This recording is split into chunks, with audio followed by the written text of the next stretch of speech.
The first afternoon that we got Jack's diagnosis, I remember specifically thinking a lot about the fact that had we been handed this diagnosis 20 years ago, 30 years ago, that there really might not be anything that they could do for our child, that we might be in a position where they would just be sending us home and saying, enjoy your time with him.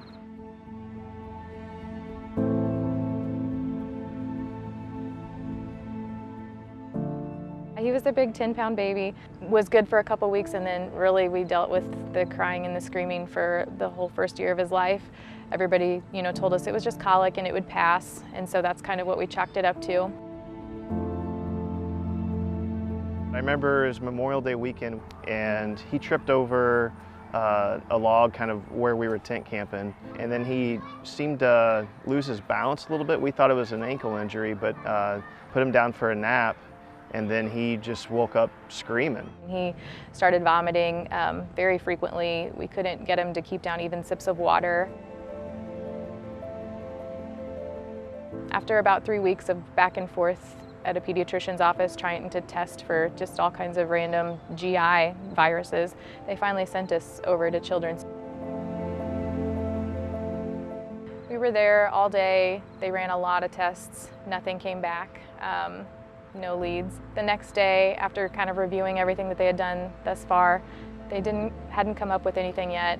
They were getting ready to discharge us, and a resident came in and he said, "Mom, if there's anything else that you can think of." And I said to him, the only really thing I can think of is that, for the past couple months there have been a few times that he has maybe stumbled when we thought that didn't look quite right, but we just chalked it up to he's a new walker. And I could see instantly in his eyes, it was like a light bulb went off, and he said, "We call that a wobbly gait. We're going to send you down for an MRI." And we're just waiting and waiting, and then there was a bunch of white coats that came into the room. That was tough.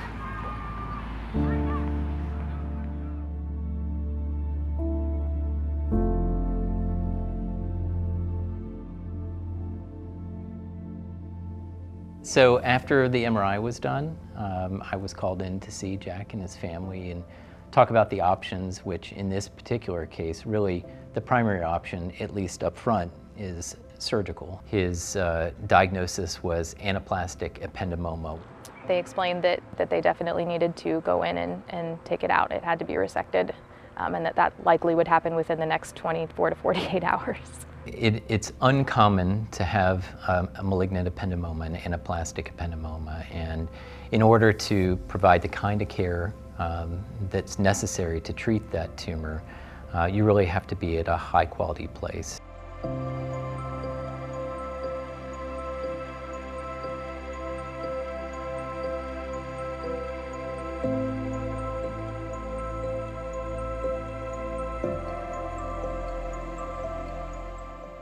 The management of brain and spinal cord tumors is not that straightforward, and therefore the input of several specialists is extremely important for us to be able to provide the best care for these children. One of the best things about St. Louis Children's Hospital is that you can really have expertise in all areas of pediatric medicine, and so I think in Jack's specific case, what he benefited from was a really multidisciplinary group of specialists who focus on brain tumors.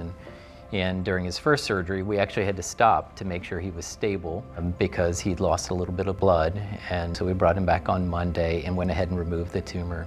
Things didn't go as planned with Jack. We thought we were going to be there for 2 weeks. We thought they would do the resection, but we ended up there for 3 months almost.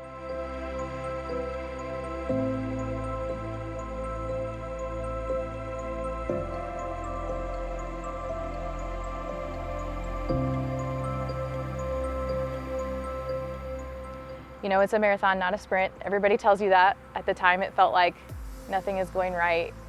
I think we're maybe not going to leave the hospital with our son.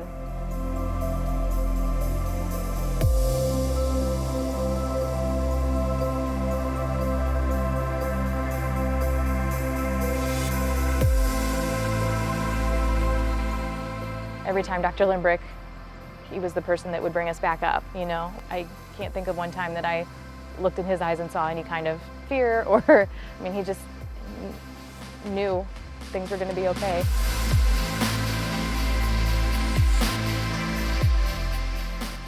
Jackson started to get better. Therapy started to go better. We got to go home. After Jack completed the 6 weeks of radiation in October, we started with chemotherapy in November. He did a round each month until February, and he finished in February right before his second birthday, which is in March. Jack, he loves being hands-on, whether that's playing soccer, playing baseball, running around outside. He loves to build with Legos, he loves to draw. Soccer is a huge part of our life. He loves to just get out there and run around and be a kid.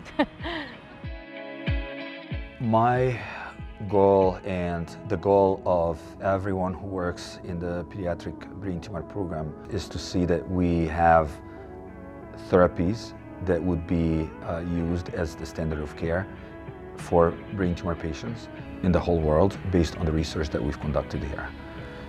For really rare conditions like Jack's, where there are really only about 200 in the country, the whole country each year, it can be very challenging to obtain outside funding for studies like that.